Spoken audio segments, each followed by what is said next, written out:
¿Qué tal? Muy buenas tardes. Estoy muy contenta de estar en este ciclo de videoconferencias. Este día les voy a platicar sobre los aspectos éticos de las intervenciones y la investigación en salud pública. Quienes nos dedicamos a la salud pública, los y las salubristas, hablamos siempre de que hay una tensión entre atención médica y salud pública. Les voy a hablar un poco de la diferencia entre una y otra y por qué se da esta tensión. La atención médica se concentra en el individuo, en una relación médico-paciente, se favorece el individualismo, el bienestar de esa persona, se busca garantizar la autonomía, la confidencialidad, y es justamente en este campo en el que la bioética se ha movido tradicionalmente. En cambio, en la salud pública nos concentramos en poblaciones, no hay una relación exclusiva médico-paciente, de hecho no solo intervienen médicos, ahí hay diversas profesiones que se dan a la actividad de proteger la salud pública, participa también el propio individuo, su comunidad, el gobierno, la sociedad civil organizada, el sector privado, es decir, hay unos actores mucho más numerosos que en el caso de la atención médica. Aquí hay una figura de paternalismo que más tarde voy a explicar por qué es así, de comunitarismo, es decir, la pertenencia a una comunidad como fuente de ciertos derechos. Aquí el tema de la confidencialidad a veces tenemos que romperlo porque tenemos que hacer estudios de casos y contactos cuando se da algún brote en específico, y esto nos lleva a preguntarnos si la bioética también aplica en el campo de la salud pública o tendríamos que empezar a hablar de una ética de la salud pública. Y como estoy segura que no todos los que me están viendo son salubristas ni necesariamente son médicos, algo que me preguntan muchas veces es, bueno, ¿qué es salud pública? Se habla mucho de salud pública y no sabemos qué es. Bueno, pues si revisan la bibliografía encontrarían un inmenso listado de definiciones. Pero para esta ocasión a mí me gustaría enfocarme en 4 perspectivas. Una que dice que salud pública es la acción gubernamental, lo que hace el Estado a través del gobierno y se refiere exclusivamente a actividades del sector público.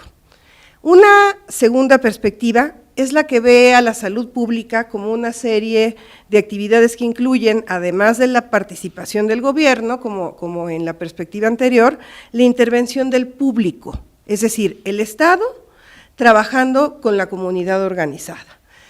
Una tercera perspectiva es la que ve a la salud pública como servicios no personales de salud, es decir, que el beneficio no es apropiable por el propio individuo, como sí lo es en el caso de un tratamiento que se da derivado de una consulta en el marco de la atención médica. Aquí los beneficios se van a reflejar en la colectividad, en la comunidad.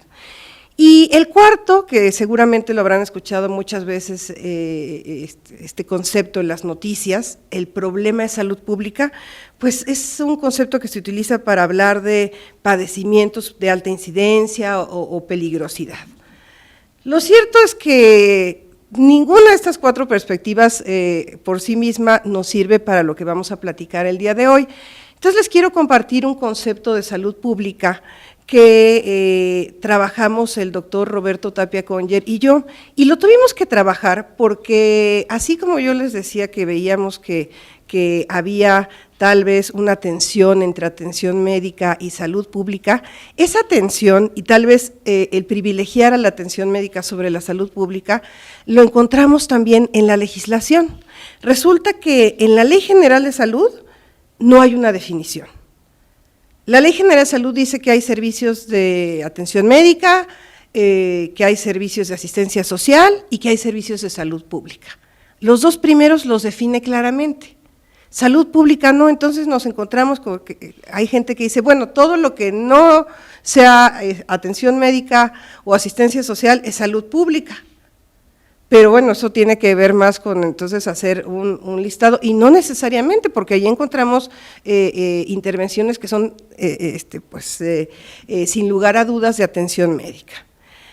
Existe, y esto pues es obviamente reciente, pasaron más de 20 años de que se hubiera emitido la Ley General de Salud, en el reglamento de la propia ley en materia de protección social en salud, sí hay un listado de lo que se considera servicios a la comunidad, entonces eso nos puede servir como un referente. Pero en realidad la salud pública está dispersa en la ley, en los reglamentos y en las normas oficiales mexicanas. De ahí que, como les decía, tuvimos que trabajar en un concepto que nos permitiera elaborar en temas como el que nos ocupa hoy, que es el de la bioética. En esta definición que trabajé con el doctor Tapia Conger, decimos que la salud pública abarca a todas aquellas intervenciones cuyo objetivo es la prevención, promoción y protección de la salud de la colectividad, pero va a comprender acciones dirigidas a la comunidad, también algunas que van al individuo, pero que generan externalidades positivas para la comunidad, es decir, un beneficio para la comunidad, como es el caso de la vacunación. Como ustedes saben, cuando se logra vacunar a un número determinado de individuos, dependiendo de la población, se logra una inmunidad de rebaño. ¿Qué quiere decir esto? Que se va a proteger contra una determinada enfermedad a individuos que tal vez no fueron vacunados. Y el tercer tipo de acciones que están comprendidas dentro de la salud pública son aquellas que van encaminadas a prevenir situaciones donde el individuo puede generar externalidades negativas, es decir, algún daño o riesgo para la comunidad o para otros individuos. Y aquí los ejemplos serían la prevención de lesiones, tenemos un grave problema de violencia en nuestro país, o la prevención de infecciones de transmisión sexual, o sea, cosas tan distintas. Ahí en la imagen se ve una lesión vinculada con un accidente de tráfico. Bueno, pues esos temas también son parte de la salud pública, y el de prevención de infecciones de transmisión sexual, que tiene que ver con que el individuo se proteja para no contagiar a otros si es que tiene alguna infección de este tipo. Siguiendo con ese concepto que trabajamos, dijimos, bueno, ¿y los servicios, las intervenciones de salud pública, qué características tienen? Y fíjense que aquí encontramos características que son propias de los derechos sociales, pero que también son valores éticos. Nos empezamos a acercar aquí a la bioética. Es como si en las entrañas mismas de la salud pública viviera la bioética, y quienes somos salubristas, pues nos guiamos por una serie de principios. Los servicios de salud pública son universales en su mayoría. Ya dijimos que hay unos que van encaminados al individuo, esos, bueno, se busca que todos los individuos lo reciban, pero si yo les platico de otros que no podemos dividir, a lo mejor les va a quedar más claro. La fumigación para prevenir las enfermedades transmitidas por vector. Cuando pasan esas avionetitas fumigando ciertas zonas, pues el beneficio es para todos los que vivan ahí. Ahí no importa la mal llamada derechohabiencia. No podemos distinguir la casa donde viven personas que están afiliadas al IMSS, de quienes están afiliados al Seguro Popular. Otro ejemplo es el de la vacunación. Uno de los programas más reconocidos en el mundo por el liderazgo que México ha tenido. Ahí también hay un anhelo de universalidad en las vacunas que están incluidas. Los servicios de salud pública también promueven la equidad, la justicia social, porque es precisamente en la salud pública donde podemos ubicar algo que se llama los determinantes sociales de la salud. Esos no son servicios de atención médica, tiene que ver con cómo vamos a transformar la comunidad, las condiciones en las que vive una persona, para que verdaderamente pueda disfrutar de un estado de salud como lo define la OMS. Son también herramientas de seguridad social, de seguridad nacional, perdón. Y yo creo que eso es algo que nadie que haya vivido la pandemia hace algunos años podría poner en duda. O imagínense también que fuéramos sujetos de un ataque bioterrorista. Claro que puede afectar a la seguridad nacional. Y cuando hablamos de un ataque bioterrorista, no nos imaginemos una cuestión como las que salen en las películas. El primer ataque bioterrorista que se dio en el mundo tuvo que ver con la contaminación de una barra de ensaladas en Estados Unidos, y que afectó a toda una comunidad y que afectó el resultado de unas elecciones en un pequeño pueblo. Y el otro tema tiene que ver con que son bienes públicos. Los bienes públicos son aquellos que no se pueden dividir, como en el caso de la fumigación, que el que un individuo los consuma no evita que otro los pueda consumir, y por lo mismo es muy diferente que se puedan vender en el mercado. Un claro ejemplo de esto es el de las campañas de promoción de la salud. Si ustedes ven una campaña, ese pedacito que ustedes vieron no impide que otro pueda verlo. Ya decíamos el tema de la fumigación, pero todavía esto es más claro.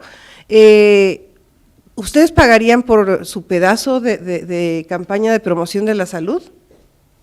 Difícilmente. Es por eso que los bienes públicos los tiene que proveer el Estado. Y es por eso que los servicios de salud pública los tiene que proveer el Estado a través del gobierno y no están normalmente en el mercado. En salud pública ya les decía yo que hay características como el paternalismo o el comunitarismo. Me voy a referir ahorita al segundo concepto. Porque la salud pública es un ejemplo práctico del comunitarismo. Los derechos de los individuos que forman parte de esa comunidad van de la mano de una serie de responsabilidades por el simple hecho de pertenecer a esa comunidad. Es decir, la comunidad, que habíamos dicho en la primera lámina que es el objeto de la salud pública, también es el sujeto de la salud pública. Si queremos lograr ser eficientes en las acciones de prevención, protección y promoción de las cuales hablábamos en el concepto de salud pública, y si queremos hacerlo a nivel nacional y a nivel global, porque la salud global, otro concepto también del que se habla mucho, es salud pública. De hecho, el otro día me decían, la salud pública global, no, bueno, pues eso es reiterativo, la salud global es salud pública.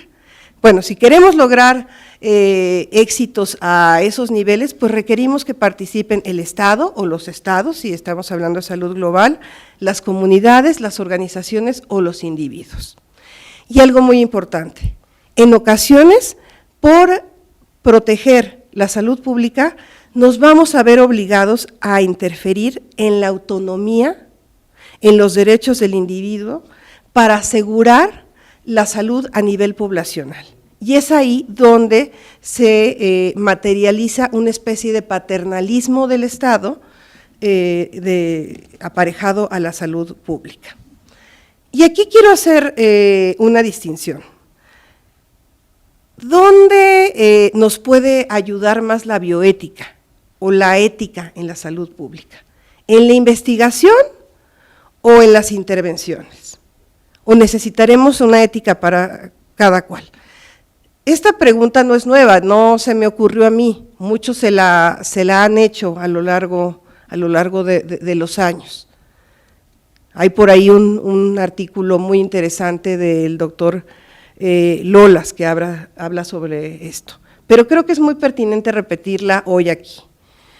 La investigación en salud pública, que se puede definir específicamente como tal, como las investigaciones sociales o epidemiológicas, o investigaciones que tienen que ver con acciones de farmacovigilancia en ciertas poblaciones, pues ya está muy regulada. Ya sabemos lo que tenemos que hacer, nos tenemos que someter al escrutinio de los comités de ética en investigación, tenemos que cumplir con todo lo que ya está claramente especificado. Creemos que hay que adaptar algunos conceptos, porque a veces el sitio de investigación no es algo que para nosotros sea tan claro como en otras materias. A veces no tenemos un solo sitio de investigación. Y bueno, se tiene que mantener la supervisión. Creo que ahí, bueno, sí podemos mejorar en el tema de los conceptos, pero las y los salubristas, aunque como les decía, hay una ética que nos rige y que nos hace justo dedicarnos a esto, pues no observamos muchos valores éticos, ni nos hacemos preguntas éticas cuando estamos trabajando.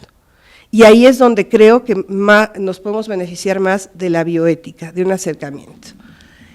Y bueno, las intervenciones en salud pública, y ese es también un ejercicio que trabajé en su momento con el doctor Tapia Conger, y que tiene que ver, esa clasificación está hecha considerando el grado de intervención que vamos a tener en la esfera del individuo para poder proteger, promover, prevenir. El primero se refiere a aquellas situaciones en las que el individuo está llevando a cabo una conducta que implica un riesgo, pero implica un riesgo para ella o él exclusivamente. ¿Aquí qué le tocaría al Estado? Bueno, nosotros pensamos que aquí el Estado únicamente tiene que proporcionar la información, intentar persuadirlo para que modifique su conducta y adopte un estilo de vida saludable.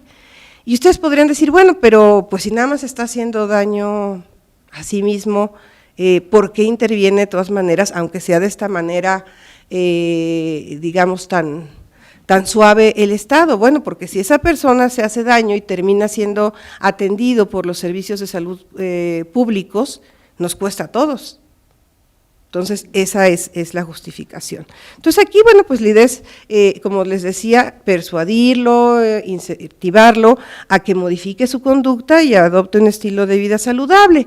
Un ejemplo serían los trastornos alimenticios como anorexia o bulimia, pero ojo, aquí no podríamos clasificar a la obesidad, porque la obesidad, junto con la diabetes, la hipertensión, pues sí ya está causando un daño para todos nosotros, aunque no padezcamos directamente ninguna de esas enfermedades.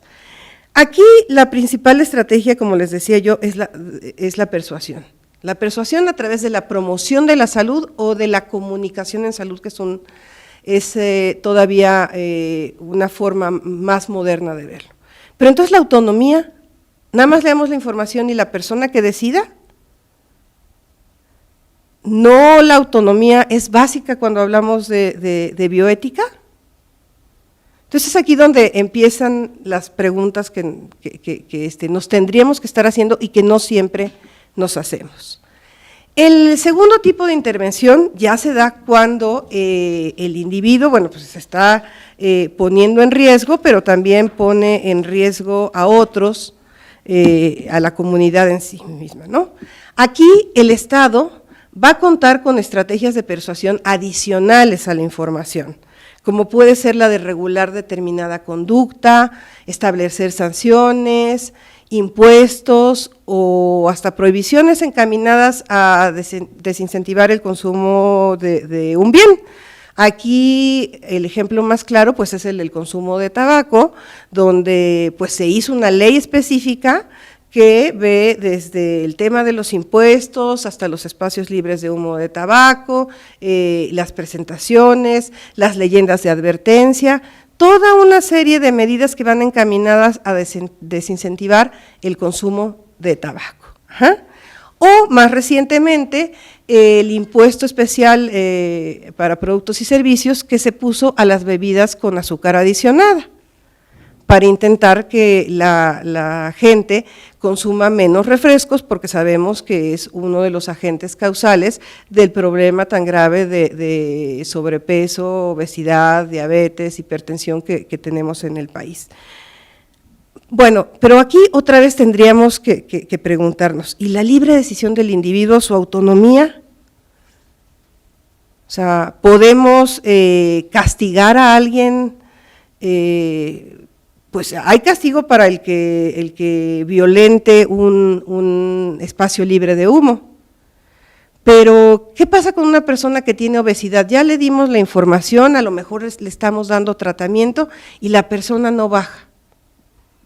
Hay países en el mundo donde ya se están poniendo sanciones. Y a veces no necesariamente vienen del Estado. Hay lugares donde si alguien está pasadito o pasadita de peso, ya le van a cobrar el espacio en el avión al doble. Pero otra vez, ¿y la autonomía? ¿No se supone que debemos privilegiarla? Pero bueno, también el Estado tiene una responsabilidad, porque pues en el tema de bebidas azucaradas, por ejemplo,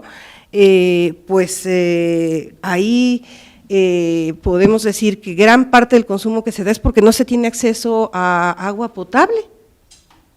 Entonces, de tomar agua que puede estar contaminada, que me puede hacer otro tipo de daño, pues es más fácil, ¿verdad?, acceder al refresco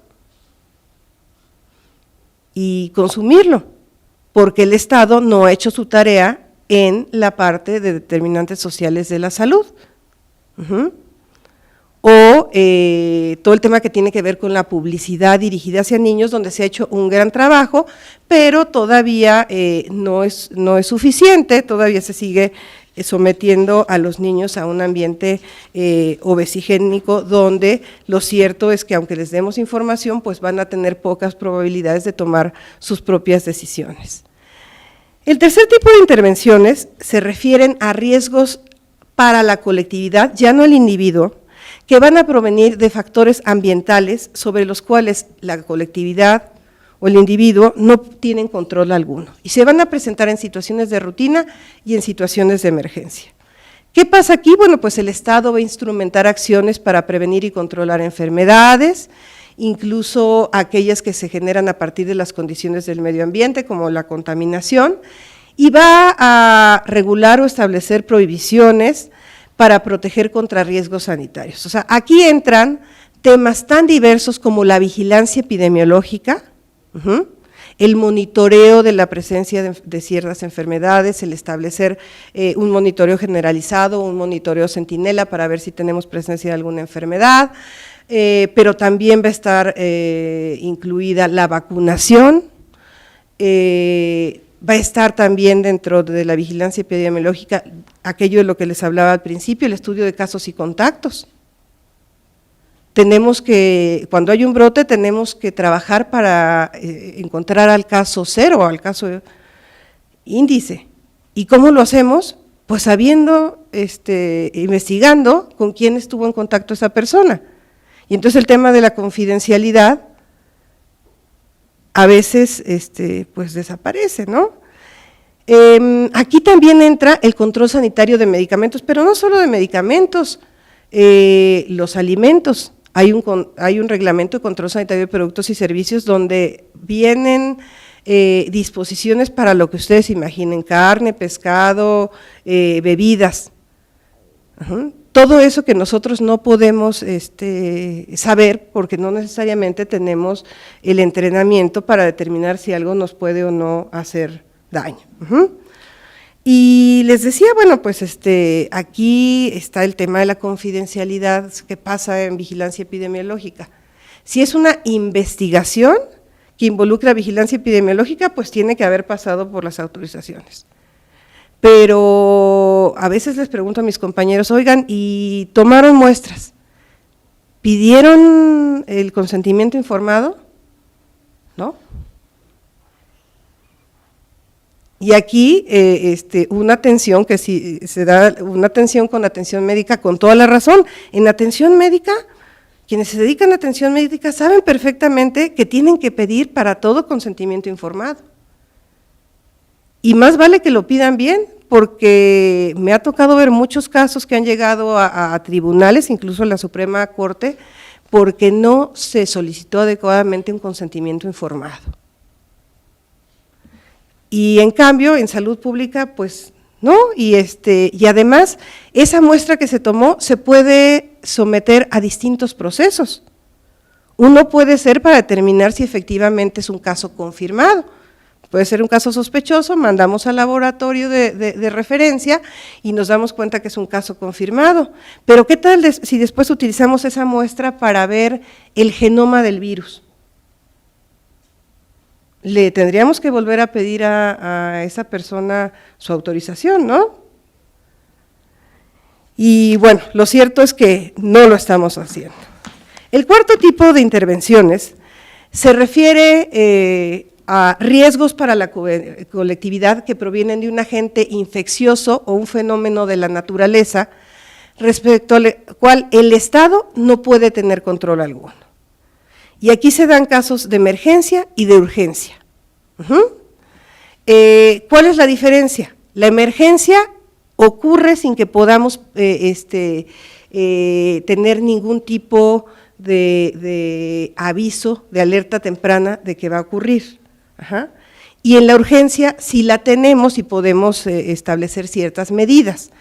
En este caso, bueno, pues precisamente el Estado está obligado a tomar medidas para contar con un sistema de alerta temprana para prevenir o reducir el impacto de los daños y abordar rápida, ordenada y eficazmente el acontecimiento y tratar de restituir las cosas al estado que tenían antes de que se presentara ese fenómeno. Y aquí incluye una figura que está en la Ley General de Salud que no se ha utilizado, porque no se utilizó ni siquiera en el caso de la pandemia, pero que es muy interesante, porque equivale casi a la suspensión de garantías que tenemos en la Constitución. El que ante un riesgo a la salud, el secretario de Salud pueda tomar decisiones e incluso pedir ayuda de las Fuerzas Armadas, por ejemplo, y que estas después sean sancionadas, es decir, sean validadas por el presidente de la República. Es decir, sin pedir permiso de su superior jerárquico, el secretario, por proteger a la gente, puede tomar ciertas medidas. ¿Esto cuándo se presenta? Bueno, pues los huracanes.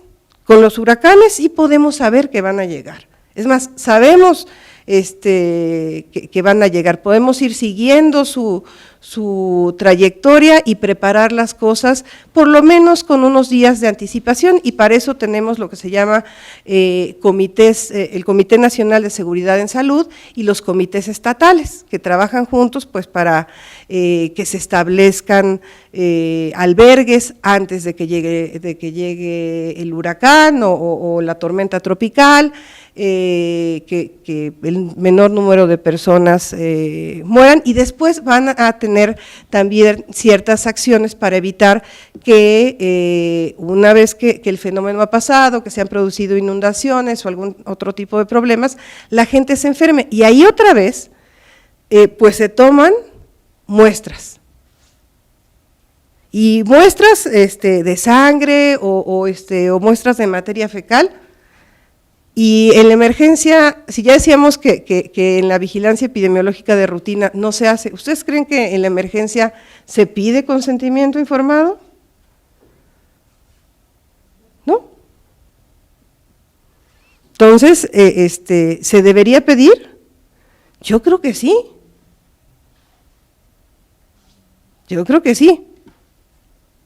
O sea, la gente merece saber qué es lo y para qué le están haciendo esas cosas, ¿no? Bueno, el ejemplo de los huracanes, la pandemia de influenza. Ya sabemos que viene otra, o sea, la historia y los cálculos actuariales nos permiten saber que va a haber otra pandemia de influenza. ¿Dónde?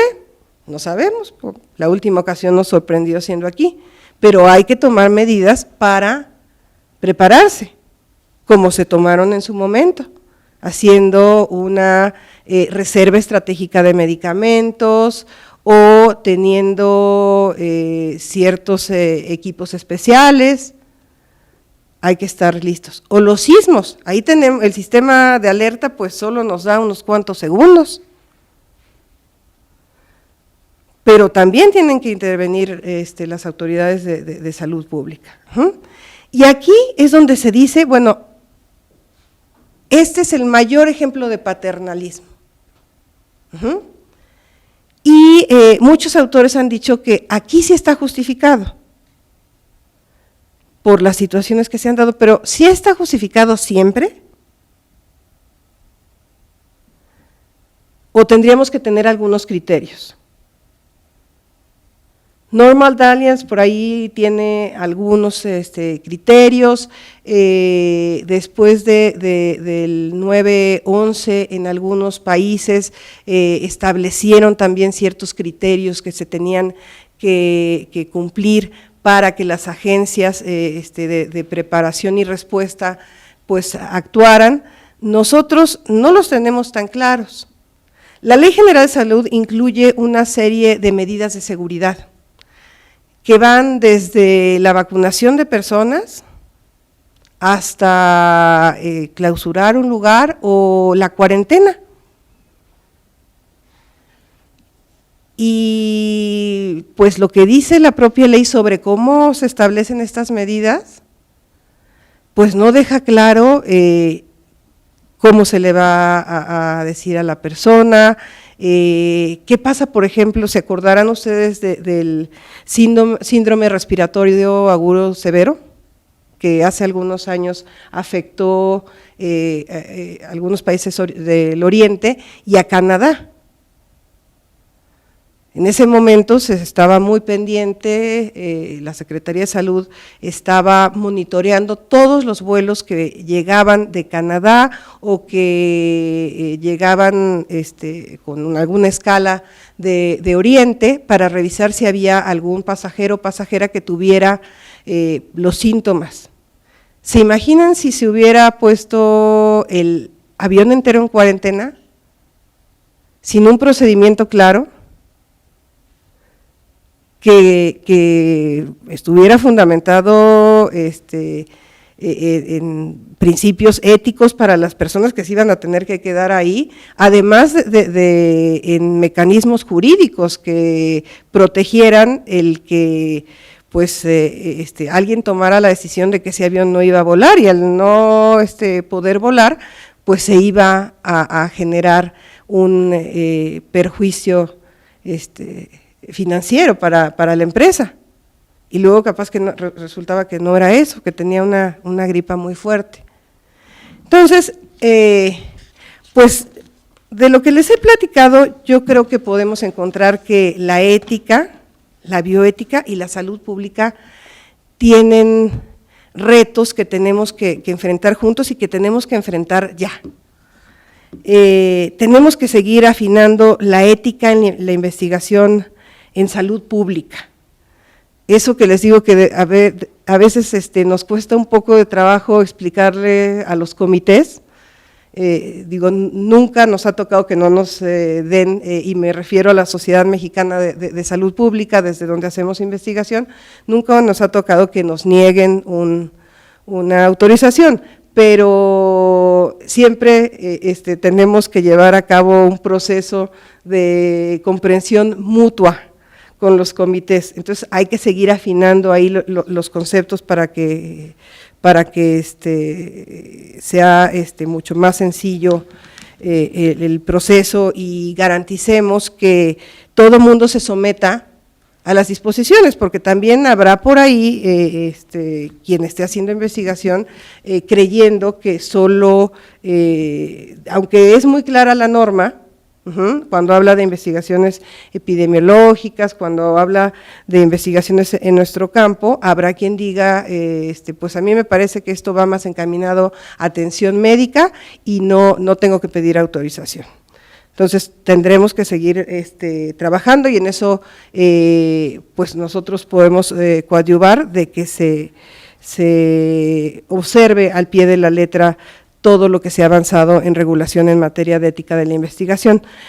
Pero considero que también hay que construir una ética de las intervenciones en salud pública para México, que entienda la forma especial en la que trabajan las y los salubristas, las condiciones difíciles, como vimos, emergencias o urgencias, desastres, en las cuales, bueno, a veces no se va a poder poner demasiado protocolo, pero eso no quiere decir que nosotros pues hagamos como que el individuo no tiene autonomía alguna.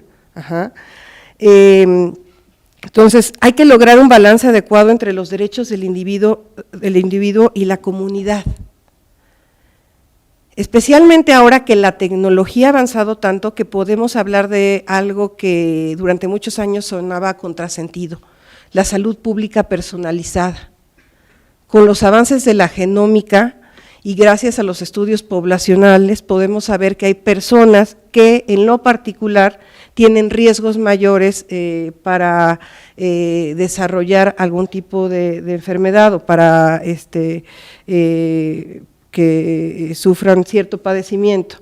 Entonces, ahí tenemos que ser muy respetuosos del individuo. Recientemente, el 19 de junio o de junio del año pasado, se publicó en el Diario Oficial de la Federación una reforma a la Ley General de Salud en materia de vacunación. Y desde antes de que estuviera esta reforma, ya estaba la vacunación como una obligación, pero no era muy clara. Ahora se establece con toda claridad que padres, madres, tutores o quienes tengan a su cuidado niños, ancianos o personas que estén en algún estado que les impida valerse por sí mismos, están obligados a garantizar que esas personas reciban las vacunas que les corresponden. Y me preguntaban en alguna conferencia, bueno, y si no lo hace, ¿se puede tomar alguna medida? Sí, claro, se pueden aplicar justamente las medidas de seguridad y una de ellas es que yo puedo utilizar a la fuerza pública, es decir, a los policías, para que me acompañen y aplique yo una vacuna que le corresponde a un niño y que sus papás no llevaron. Y bueno, el grito era, ¿y los derechos humanos? Bueno, pues es que en salud pública tenemos que encontrar justo ese balance entre los derechos humanos del individuo y los derechos humanos de los individuos que están conformando una comunidad. Y bueno, esto no lo invento yo, o sea, los derechos humanos no son absolutos. Si una persona está poniéndose en riesgo y poniendo a los demás, pues sí se justifica una intervención de este tipo. Pero como no tenemos claro qué tan ético es, pues tampoco hay muchos personajes, muchas autoridades que se atrevan a poner el primer ejemplo de llevar a la fuerza pública a que le vacunen el hijo a alguna mamá antivacunas. Pero bueno, yo creo que sería un buen ejemplo. También es necesario establecer criterios éticos para justificar esas intervenciones paternalistas y ciertos límites. En salud pública no siempre vamos a poder tener una justificación paternalista. En situaciones extremas puede ser que sí, pero hay que establecer una línea. ¿Por qué? Porque si no, pues es mucha la tentación de lo hago o lo hacemos por el bien de todos, y entonces como no tenemos además reglas, no tenemos un modelo jurídico claramente establecido en la ley o en los reglamentos, pues es muy fácil que vayamos pasando los límites. Es importante también, a través de la ética, contribuir a generar comunidades e individuos que sean autónomos pero responsables. Hay una corresponsabilidad del individuo. O sea, le podemos dar toda la información sobre la importancia de adoptar un estilo de vida saludable y la persona no quererla. En alguna ocasión me tocó escuchar del exdirector general del Instituto Mexicano del Seguro Social que ya habían detectado que personas que estaban en tratamiento por diabetes, pues no tenían apego al tratamiento. Pero cuando ya iba a venir la cita de seguimiento, entonces sí, unas semanas antes, una dieta, o sea, de no comer nada, de tomarse las pastillas. ¿Para qué? Para que cuando los revisan estaban muy bien. Pero bueno, pues esa cuestión de comerse todo lo que quería, no tomarse sus medicamentos y después someterse a esas dietas extremas, pues lo único que va a hacer es acabar por dañar su estado de salud. Y las comunidades también tienen que ser responsables. Hablábamos ya del caso de las enfermedades transmitidas por vector. Bueno, pues puede el gobierno hacer que pasen, que haya fumigaciones programadas cada que sea oportuno, pero si las personas no limpian sus patios, seguramente han escuchado hablar de la estrategia de patio limpio, que busca que la gente se deshaga de todos los cacharros, de todas las botellas, de todas las llantas viejas, de todos aquellos lugares donde se puedan formar pequeñas acumulaciones de agua y se puedan desarrollar las larvas de los mosquitos.